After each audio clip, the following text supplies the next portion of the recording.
इस तरह के वीडियोस को पहले MMS बोला जाता था। आज मैं इन 2 नींबू को दबाकर उनकी रस निकाल दूंगी। किस कलर की चड्डी पहने हो? माँ बेटे के प्योर रिश्तों को भी ये लोग बदनाम करने में लगे हुए हैं कि कैमरा ऑन करके लड़कियां कपड़े बदलती हैं कि जिस उम्र में इन्हें मोरल साइंस पढ़नी चाहिए उस उम्र में ये लड़कियां अपने मोरल्स को बेचकर पैसा कमा रही हैं। आजकल इंस्टाग्राम खोलते हैं इतने बोल्ड और वल्गर कंटेंट आते हैं कि आप देख नहीं सकते। रील्स स्क्रॉल करो तो 10 में से 6 वीडियोस ऐसे ही होती हैं जो बस ध्यान खींचने के लिए बनाई गई हैं। हाय गाइस, तो आज मैं अभी चाय पीने जा रही हूँ। ये सब क्या देखना पड़ रहा है? 2 चाय दादा और 1 मैगी। और अभी जो आप देख रहे हो कि एक लड़की यहाँ पे एक ऐसी ड्रेस पहन के आई है, इसमें आपको क्या बुरा लग रहा है? अच्छा लगा हमको देखने में भी। अब सोशल मीडिया पर टैलेंट से ज्यादा बोल्डनेस बिक रही है, लेकिन सवाल ये कि जिस देश में महिलाओं को देवी माना जाता है वो आखिर इस तरह की हरकतें क्यों कर रही हैं? माँ बेटे के प्योर रिश्तों को भी ये लोग बदनाम करने में लगे हुए हैं। गेट रेडी विद मी जैसे ट्रेंड्स ने तो और बेड़ा गर्क कर रखा है। इस तरह के वीडियोस को पहले MMS बोला जाता था और आज ये हर जगह दिख जाएगा आपको। ये बहुत शॉकिंग और अलार्मिंग है। ये फेमस होने और पैसा कमाने का एक आसान और चीप तरीका बन गया है और इसका सीधा असर भारतीय युवाओं की मानसिकता पर किस कदर पड़ रहा है। आइए इस सवाल का जवाब डेटा, साइकोलॉजी और समाज के असर के साथ खोजते हैं। आज मैं इन 2 नींबू को दबाकर उनकी रस निकाल दूंगी। किस कलर की चड्डी पहने हो? ये अश्लील टिप्पणी करते हुए जरा भी लज्जा नहीं आई, जरा भी शर्म नहीं आई। छोटे भाई ने अपनी बड़ी बहन के साथ दुष्कर्म किया। A report has highlighted that Instagram is the most important platform for child sex abuse networks. You're on national television. Would you like now to apologize to the victims who have been harmed by your product? Show them the pictures.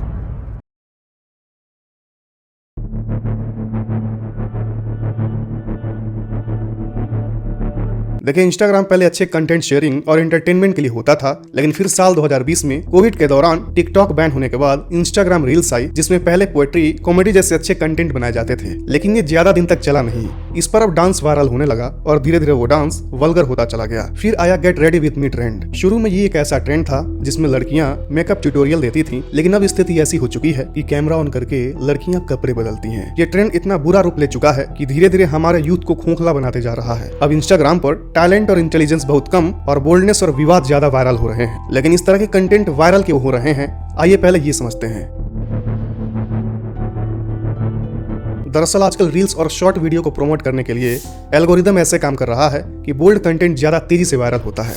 उसका reason ये है कि controversial या shocking content पर strong reactions मिलते हैं। लोग थोड़े सेकंड भी उस रील पर रुक गए तो इंस्टाग्राम को लगता है कि ये खूब पसंद किया जा रहा है और इंस्टाग्राम के एल्गोरिदम के द्वारा उसे वायरल कर दिया जाता है। अब चूंकि इस तरह के कंटेंट वायरल हो रहे हैं तो लड़कियों को ये समझ में आ गया है कि अगर कम कपड़ों में वीडियो बनाया जाए तो इंस्टाग्राम उन्हें प्रमोट करेगा, इसलिए वो वही करती हैं। इस तरह की हरकत करके ही ये लड़कियां अब सेलिब्रिटी बन चुकी हैं।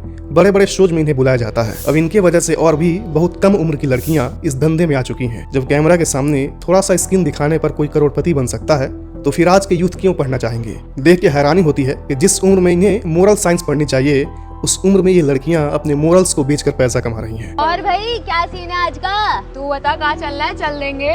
अबे यार, बंदे ने मना किया है हाथ लगाने के लिए। तो भाई मुंह लगाना। कमाल का कलयुग है भाई। सोशल मीडिया से इन्फ्लुएंसर्स लाखों कमा रहे हैं, इसमें कोई दो राय नहीं है, लेकिन किस शर्त पर कमा रहे हैं ये हमारे देश के लिए कंसर्निंग है। ये खुद को इन्फ्लुएंसर कहते हैं, लेकिन क्या ये इन्फ्लुएंसर कहलाने योग्य हैं? बिल्कुल भी नहीं। इनके कमेंट्स आप खोलोगे तो इन्हें कोई अप्रिशिएट नहीं कर रहा है।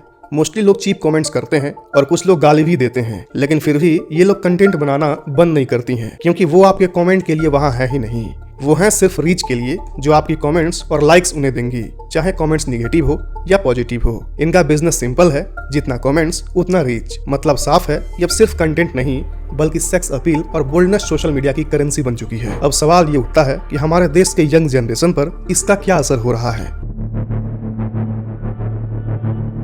देखिए, ये ट्रेंड सिर्फ इंटरनेट तक सीमित नहीं है, बल्कि ये युवाओं की सोच और समाज के नैतिक मूल्यों को बर्बाद कर रहा है। इस तरह का कंटेंट देखने से पोर्नोग्राफी की लत और मानसिक गड़बड़ियां हो सकती हैं। जो चीजें पहले एडल्ट वेबसाइट तक सीमित थी, अब वे इंस्टाग्राम पर खुलकर दिख रही हैं। हमारे देश में एडल्ट वेबसाइट्स बैन हैं। Production, distribution and sale of pornography are illegal in our country, लेकिन फिर भी ये आसानी से उपलब्ध है। इससे युवा आसान तरीके से अश्लील कंटेंट तक पहुंच रहे हैं और उनकी मेंटालिटी बिगड़ रही है। जब इस तरह के कंटेंट को इतना कॉमन बनाया जाता है तो जो 13-14 साल का लड़का है वो लड़कियों को एक ऑब्जेक्ट के रूप में देखने लगता है। इन लड़कों का दिमाग इस एज में मैच्योर नहीं होता है, इसलिए उन्हें पता ही नहीं चलता कि क्या सही है और क्या गलत, जिसकी वजह से लड़के सिर्फ लड़कियों की बॉडी को देखने की आदत डाल लेते हैं। अब इससे सोसाइटी में रिस्पेक्ट और रिश्तों की गहराइयां खत्म हो रही हैं, क्योंकि लड़के अब लड़कियों को सिर्फ एक ऑब्जेक्ट के रूप में देखने लगे हैं। अब इस वीडियो को देखिए, ये एक माँ बेटे का वीडियो है। आपको देखकर क्या लग रहा है, ये यूथ को किस तरह से इफेक्ट करेगा? पिछले साल ही एक खबर आई थी कि एक 13 साल के लड़के ने अपनी ही बहन कर दिया और पुलिस ने बताया कि ये इसी तरह का कंटेंट देखने के कारण हुआ था। पहले जहां अपरिचित लोग अपराध करते थे, अब कई केसों में रिश्तेदार और जान पहचान वाले लोग शामिल हैं। रेप के 94% केसेस में विक्टिम का कोई ना कोई जानने वाला ही होता है। इसका एक कारण है कि सोशल मीडिया पर जो कंटेंट दिखाया जा रहा है वो इंसान की सोच को धीरे धीरे खत्म कर रहा है। अब लोगों की सोचने की शक्ति धीरे धीरे खत्म होती जा रही है। कई केसों में ये पाया गया कि युवा फैमिली रिलेशनशिप टॉपिक्स पर इंटरनेट पर वीडियो देखते हैं और उन्हें असल जिंदगी में अपनाने की कोशिश करते हैं। इससे भाई बहन, चाचा भतीजे और अन्य रिश्तों में अजीब घटनाएं सामने आ रही हैं। इसलिए ये हमारे लिए बहुत कंसर्निंग सब्जेक्ट होना चाहिए। अगर सोशल मीडिया को समय रहते कंट्रोल नहीं किया गया तो समाज नैतिक रूप से बर्बाद हो जाएगा। देखिए, इसके लिए 3 स्टेप्स पर कदम उठाने होंगे। पहला ये कि सरकार को सोशल मीडिया प्लेटफॉर्म्स की जिम्मेदारी बढ़ानी होगी। ऑस्ट्रेलिया में ये नियम लाया गया है कि 16 साल से कम उम्र के किसी भी बच्चे को सोशल मीडिया यूज करने की अनुमति नहीं है। ऐसा ही कुछ भारत में भी किया जाना चाहिए। फिल्टरिंग सिस्टम लागू करना चाहिए ताकि वल्गर कंटेंट आसानी से वायरल ना हो सके।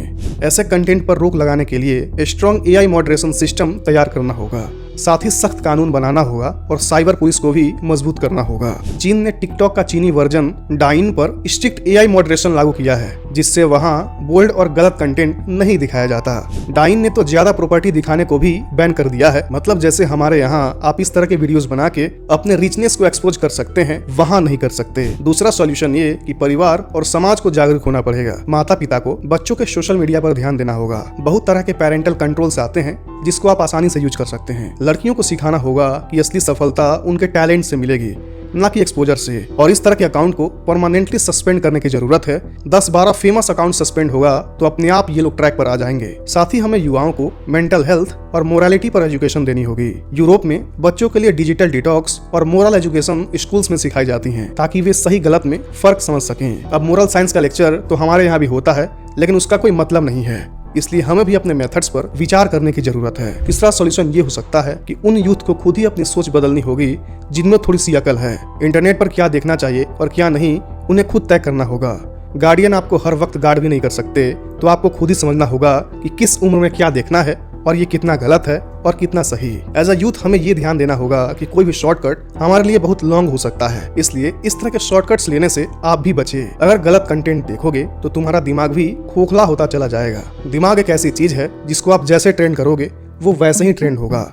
कई भारतीय स्टूडेंट्स ने सोशल मीडिया डिटॉक्स चैलेंज लिया और पाया कि उनकी मेंटल पीस और सोचने की क्षमता पहले से बेहतर हो गई है। इसलिए आपको भी खुद ही सोचना होगा, क्योंकि जिंदगी आपकी है और हमारे देश के हर पेरेंट्स और बड़े भाई बहन को इस बात का ध्यान देना होगा कि उसका भाई किस तरफ अपना कदम उठा रहा है। अगर इस तरह के ट्रेंड को नहीं रोका गया तो हमारा यूथ बर्बाद हो जाएगा। इन सोशल मीडिया प्लेटफॉर्म्स के थ्रू हमारे यूथ के सोच को कंट्रोल किया जा रहा है। रिश्तों की अहमियत खत्म हो रही है और अपराध बढ़ रहे हैं। और अगर आप अब भी नहीं जागे तो बहुत देर हो जाएगी। ये सिर्फ इंस्टाग्राम पर वायरल होने का खेल नहीं है, ये पूरी पीढ़ी की मानसिकता से खिलवाड़ है। हमें इस समाज को बदलना होगा, नहीं तो हमारा आने वाला कल बर्बादी की कहानी लिखेगा। जय हिंद।